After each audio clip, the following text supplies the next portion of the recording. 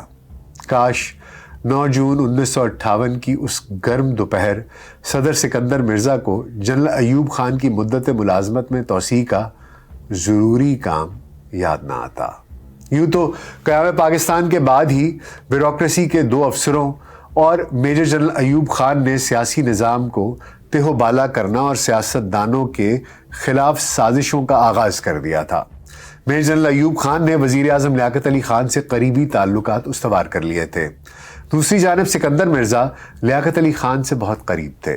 Major general Sikandar Mirza بر صغیر میں برطانوی دور کے دوران برٹش انٹیلیجنس میں کافی عرصہ کام کرتے رہے تھے۔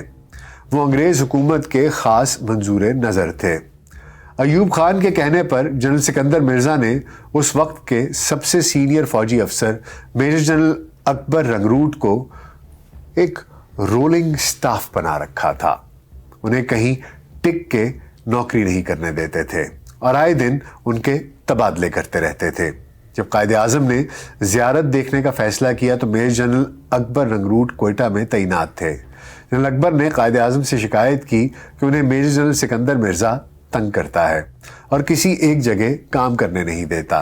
تو قائد اعظم نے برجستہ فرمایا، تم میر جعفر کے پوتے سکندر مرزا سے ڈر گئے ہو؟ اس صورتحال میں تمہیں احتیاط کرنا چاہیے۔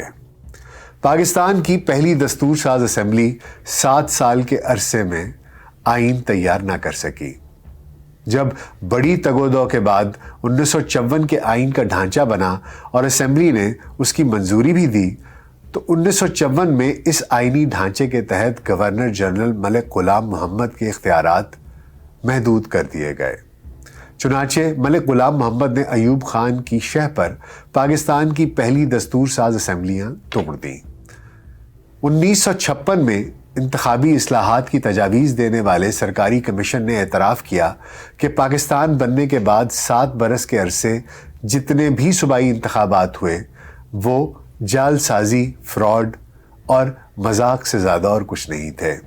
پھر انہی منتخب صوبائی اسمبلیوں نے 1954 میں پاکستان کی دوسری مجلس قانون ساز تشکیل دی، جس نے 1 یونٹ نظام کے تحت 1956 کا پہلا آئین بنایا۔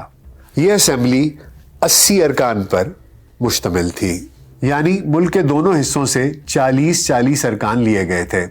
23 مارچ 1956 کو ملک کو اسلامی جمہوریہ قرار دیا گیا۔ سکندر مرزا پہلے صدر مقرر ہوئے۔ آئین کے تحت ملک میں پہلی مرتبہ ایک 3 رکنی الیکشن کمیشن تشکیل دیا گیا، لیکن اس سے پہلے کہ یہ الیکشن کمیشن انتخابات کرا پاتا، صدر میجر جنرل سکندر مرزا نے جنرل ایوب خان کی شہ پر 1956 کا آئین منسوخ کر دیا۔ 7 اکتوبر 1958 کو اس وقت کے وزیر اعظم سر فیروز خان نون کو ایک صفحے کی سمری بھیجی، جس میں لکھا تھا کہ 1956 کے آئین کو فوری طور پر منسوخ کر دینا چاہیے، ورنہ پاکستان کو خطرناک نتائج بھگتنے پڑیں گے اور ملک عزیز کی سالمیت کو خطرات لاحق ہو جائیں گے۔ سکندر مرزا نے اپنے خط میں فیروز خان نون کو لکھا کہ میں آپ کا بہت احترام کرتا ہوں، آپ کی خوشنودی یا بھلائی کا خاص خیال رکھوں گا۔ میں 1956 کا آئین منسوخ کر رہا ہوں اور اس کے ساتھ ہی علیحدہ اعلامیے کے ذریعے مارشل لا نافذ کر کے جنرل ایوب خان کو چیف مارشل لا ایڈمنسٹریٹر مقرر کر رہا ہوں۔ سکندر مرزا کی اس سازش سے پاکستان میں جمہوریت کی تباہی و بربادی شروع ہوئی، جو بدقسمتی سے آج تک جاری ہے۔ سکندر مرزا کے دور حکومت میں جو اہم واقعات رونما ہوئے، ان میں 3 اپریل 1956 کو پہلی سرکاری جماعت ریپبلکن پارٹی وجود میں آئی۔ 2 مئی 1956 کو فوجی اور شہری اعزازات کا اعلان کیا گیا۔ 14 جون 1956 کو چین میں پہلے پاکستانی سفیر کی تعیناتی ہوئی۔ 27 جون 1956 کو پاکستان اور روس کا پہلا تجارتی معاہدہ ہوا۔ 31 اگست 1956 کو مشرقی پاکستان میں گورنر راج کا نفاذ ہوا۔ 10 ستمبر 1956 کو وزیر اعظم چودھری محمد علی مستعفی ہوئے اور حسین شہید سہروردی وزیر اعظم بنائے گئے۔ 17 جنوری 1957 کو پہلی بار پاکستان میں سرکاری طور پر فلمی ایوارڈ دیے گئے۔ 2 فروری 1957 کو صدر سکندر مرزا نے گدو بیراج کا سنگ بنیاد رکھا۔ 8 مارچ 1957 کو سکندر مرزا نے اسٹیٹ بینک کی 12 منزلہ عمارت کا سنگ بنیاد رکھا۔ 20 مارچ 1957 کو صوبہ مغربی پاکستان کی حکومت برخاست اور گورنر راج کا نفاذ ہوا۔ 3 اپریل 1957 کو صوبہ مشرقی پاکستان کی اسمبلی نے مکمل خود مختاری کا بل بھاری اکثریت سے منظور کر لیا۔ 17 ستمبر 1957 کو صوبہ مغربی پاکستان کی اسمبلی نے بھاری اکثریت سے 1 یونٹ توڑنے کی سفارش کر دی۔ ستمبر 1957 اور مارچ 1958 میں پہلی بار ذوالفقار علی بھٹو سرکاری طور پر سامنے آئے۔ اقوام متحدہ کی کانفرنسوں میں ان کی تقاریر کو بے حد سراہا گیا۔ 30 ستمبر 1957 کو الیکشن کمیشن آف پاکستان نے فروری 1959 میں پہلے انتخابات کروائے جا سکنے کا اندیا دیا۔ 18 اکتوبر 1957 کو وزیر اعظم حسین شہید سہروردی برطرف اور آئی چندری گر وزیر اعظم بنائے گئے، اور 11 دسمبر 1957 کو آئی چندری گر وزارت عظمیٰ کے عہدے سے مستعفی ہو گئے اور فیروز خان نون 7ویں وزیر اعظم بن گئے۔ 24 دسمبر 1957 کو اسٹیٹ بینک آف پاکستان نے پہلی بار قائد اعظم کی تصاویر والے نوٹ جاری کیے۔ 9 مئی 1958 کو صوبہ مغربی پاکستان کے سابق وزیر اعلیٰ ڈاکٹر خان صاحب کو قتل کر دیا گیا۔ 6 ستمبر 1958 کو گوادر پاکستان میں واپس شامل ہوا۔ 25 ستمبر 1958 کو ڈپٹی اسپیکر شاہد علی مشرقی پاکستان اسمبلی کے اجلاس کی ہڑبوم میں مارے گئے۔ 6 اکتوبر 1958 کو بلوچستان کی ریاست قلات کے خان نے بغاوت کی جو کچل دی گئی۔ 7 اکتوبر 1958 کو سکندر مرزا نے جمہوریت کی بساط لپیٹتے ہوئے ملک میں مارشل لا لگا دیا۔ 27 اکتوبر 1958 کو سکندر مرزا اپنی بیگم ناہید مرزا کے ساتھ ملک بدر کر دیے گئے۔ سکندر مرزا کے بیٹے ہمایوں مرزا نے 1999 میں نیو یارک سے چھپنے والی کتاب فرام پلاسی ٹو پاکستان میں لکھا ہے کہ میر جعفر کے پوتے سکندر مرزا اگر ایک ایرانی خاتون ناہید سے شادی نہ کرتے تو انہیں ایوان صدر سے نہ نکالا جاتا، کیونکہ فوجی عامر کا خیال تھا کہ غیر ملکی سفارتی اہلکار کی بیوی سے شادی کر کے سکندر مرزا نے اس ضابطے کی خود ہی خلاف ورزی کی ہے جو انہوں نے خود اس وقت بنایا تھا جب وہ پاکستان کے سیکرٹری دفاع تھے۔ اس شادی کی وجہ سے فوج کے جوانوں اور افسروں میں ان کی ساکھ مجروح ہوئی تھی۔ بیگم ناہید سکندر مرزا آخر کون تھی اور ان کی شادی سکندر مرزا سے کیسے ہوئی؟ یہ جاننے سے پہلے یہ جان لیں کہ ناہید مرزا کوئی عام خاتون ہرگز نہیں تھی، بلکہ ان کا تعلق مشہور فاتح امیر تیمور کے خاندان سے تھا۔ ان کے والد ایران کے صوبے خراسان کے بااثر جاگیردار تھے جو مسلسل 13 بار ایران کے پارلیمنٹری ڈیپوٹی منتخب ہو چکے تھے۔ وہ ایران کے وزیر اعظم محمد مصدق کی کابینہ میں پہلے افرادی قوت اور بعد میں داخلہ امور کے وزیر بھی رہے، جبکہ ناہید مرزا کی والدہ ایران قجار کے بادشاہ فتح علی شاہ قجار کی تیسری پشت سے تھیں۔ ان کے بھائی بھی ایران کے سینئر سفارتکار رہے، جن کو دہلی اور ماسکو کے علاوہ لندن میں بھی شاہ کا آخری سفیر ہونے کا اعزاز حاصل ہے۔ ناہید مرزا کی شادی نوجوانی میں ہی ایک کرنل مہدی افخامی سے ہو گئی تھی۔ افخامی کا باپ اور چچا دونوں فوج میں جرنیل تھے، اور افخامی کے بارے میں بھی خیال کیا جاتا تھا کہ وہ بھی ترقی کی منازل جلد طے کرے گا۔ 1951 میں کرنل افخامی کی تقرری کراچی میں ایرانی سفارت خانے میں بطور فوجی اتاشی ہوئی۔ کراچی میں روسی سفارت خانے کی ایک تقریب میں سکندر مرزا کی پہلی ملاقات ناہید افخامی سے ہوئی جب وہ سیکرٹری دفاع تھے۔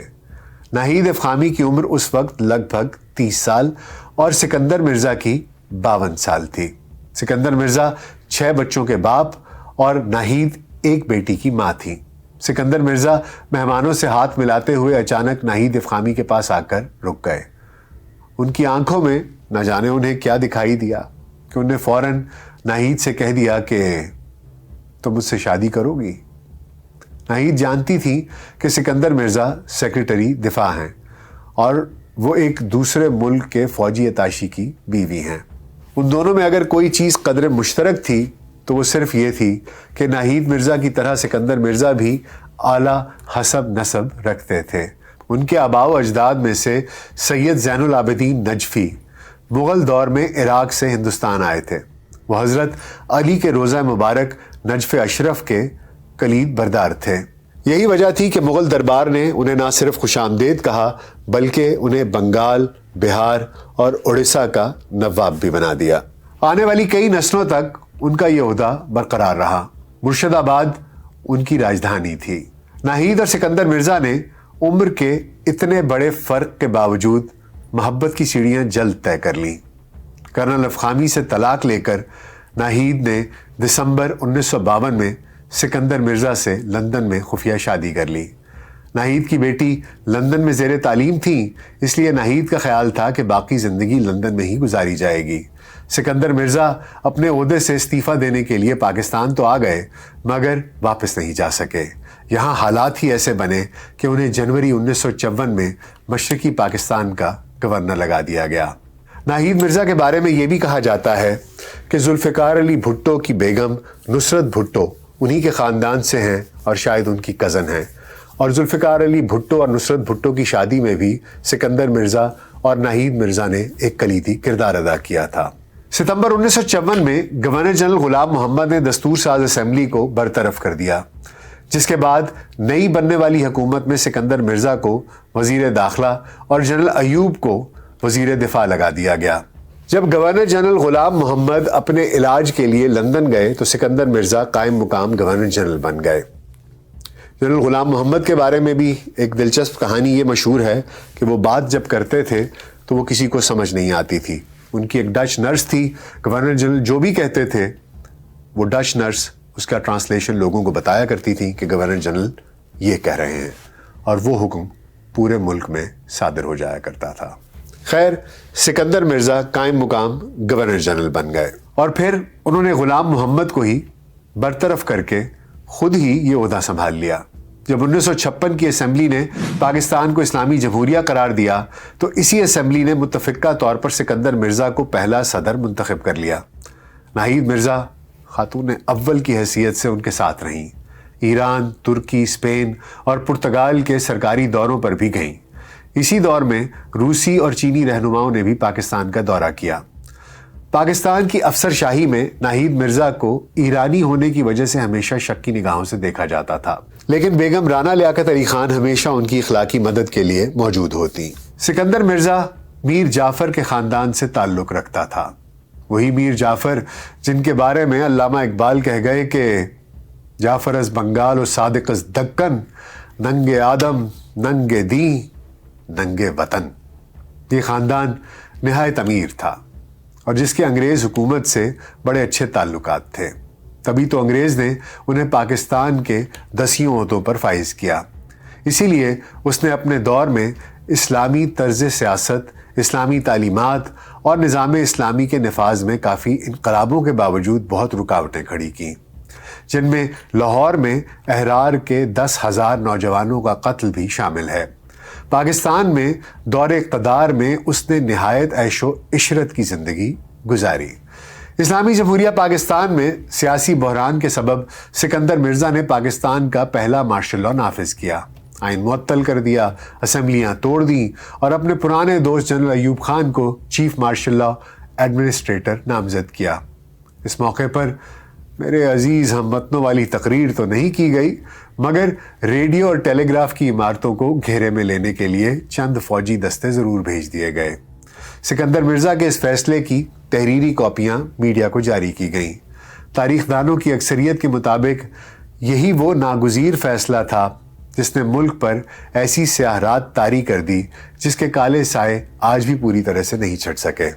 یہ الگ بات ہے کہ سکندر مرزا کے تحریر کردہ فیصلے کی کاپیاں آنے والے اشروں میں بھی بار بار تقسیم ہوتی رہیں، بس کردار بدلتے رہے، کہانی وہی پرانی رہی۔ مثال کے طور پر دیکھیے کہ اس رات تقسیم ہونے والے فیصلے میں کیا رقم تھا۔ میں پچھلے 2 سال سے شدید تشویش کے عالم میں دیکھ رہا ہوں کہ ملک میں طاقت کی بے رحم رسہ کشی جاری ہے۔ بدعنوانی عروج پر ہے اور ہمارے محب وطن سادہ محنتی اور ایماندار عوام کے استحصال کا بازار گرم ہے، رکھ رکھاؤ کا فقدان ہے اور اسلام کو سیاسی مقاصد کے لیے آلائے کار بنا دیا گیا ہے۔ سیاسی جماعتوں کی ذہنیت اس قدر گر چکی ہے کہ مجھے یقین نہیں رہا کہ انتخابات سے موجودہ داخلی انتشار بہتر ہوگا اور ہم ایسی مستحکم حکومت بنا پائیں گے جو ہمیں آج درپیش لاتعداد اور پیچیدہ مسائل حل کر سکے گی۔ ہمارے لیے چاند سے نئے لوگ نہیں آئیں گے۔ یہی لوگ جنہوں نے پاکستان کو تباہی کے دہانے تک پہنچا دیا ہے، اپنے مقاصد کے لیے انتخابات میں بھی دھاندلی سے باز نہیں آئیں گے۔ یہ لوگ واپس آ کر بھی وہی ہتھ کنڈے استعمال کریں گے جنہیں استعمال کر کے انہوں نے جمہوریت کو مذاق بنا رکھا تھا۔ ہم نے دیکھا ہے کہ 1958 سے آج تک لگنے والے تمام مارشل لاؤں میں یہی مضمون نقل ہوتا رہا ہے اور تمام آمروں نے جمہوریت کی بساط لپیٹنے کے لیے کم و بیش ایسے ہی الفاظ دہرائے ہیں۔ بہرکیف مارشل لا کے نفاذ کے بعد سکندر مرزا کے فوجی مشیروں نے انہیں بتایا کہ جب آپ نے آئین معطل کر دیا ہے تو آپ نے خود اپنا عہدہ صدارت بھی ختم کر دیا ہے اور اب آپ حکومت کا نیا سربراہ chief martial law administrator general Muhammad Ayub Khan کو بنا چکے ہیں۔ سکندر مرزا نے اپنا صدر کا عہدہ جاری رکھنے کی کوشش تو کی، لیکن 3 ہفتوں بعد 27 اکتوبر کو مارشل لا کے chief administrator field marshal Ayub Khan نے انہیں ایوان صدر سے بے دخل کر دیا۔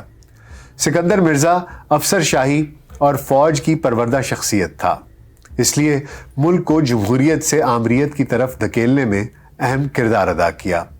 اس کی کوشش تھی کہ وہ صدر کے عہدے پر ہمیشہ فائز رہے، اس لیے اس نے سیاست دانوں کا ایسا گروہ تیار کیا جس نے سازشوں کے تانے بانے تیار کیے۔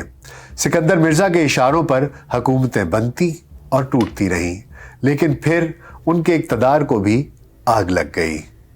اس گھر کو آگ لگ گئی گھر کے چراغ سے۔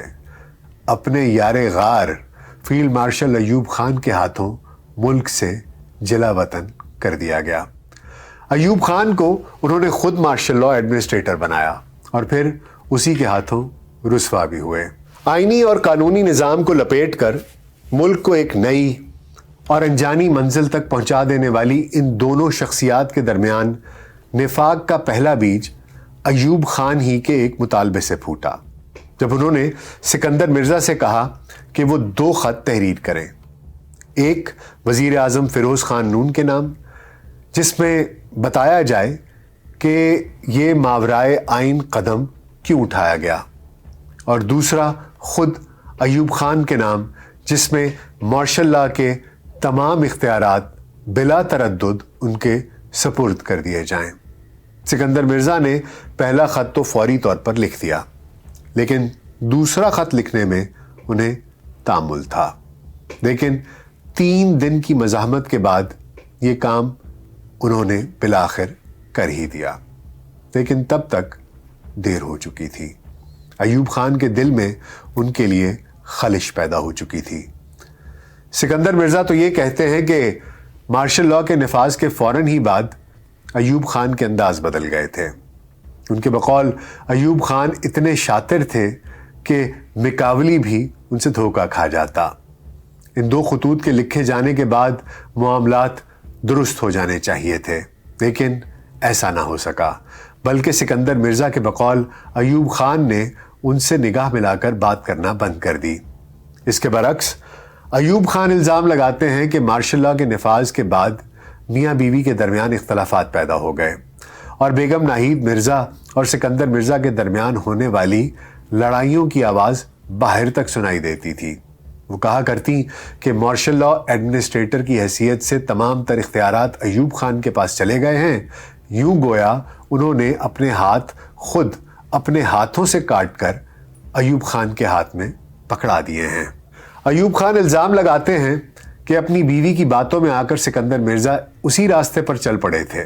اس مقصد کے لیے انہوں نے انٹیلیجنس کے ذریعے فوجی دستوں کی نقل و حرکت اور ان کی پوزیشن کے بارے میں بھی جاننے کی کوشش کی، جبکہ ایئر فورس کے ذریعے کئی اہم جرنیلوں کو گرفتار کرانے کی کوشش بھی کی۔ ایوب خان لکھتے ہیں کہ اس سازش کے بے نقاب ہونے کے بعد انہوں نے سکندر مرزا سے ملاقات کی۔ اس موقع پر دونوں شخصیات کے درمیان ہونے والے مکالمے سے واضح ہوتا ہے کہ آنے والے دنوں میں کیا منظر بننے والا تھا۔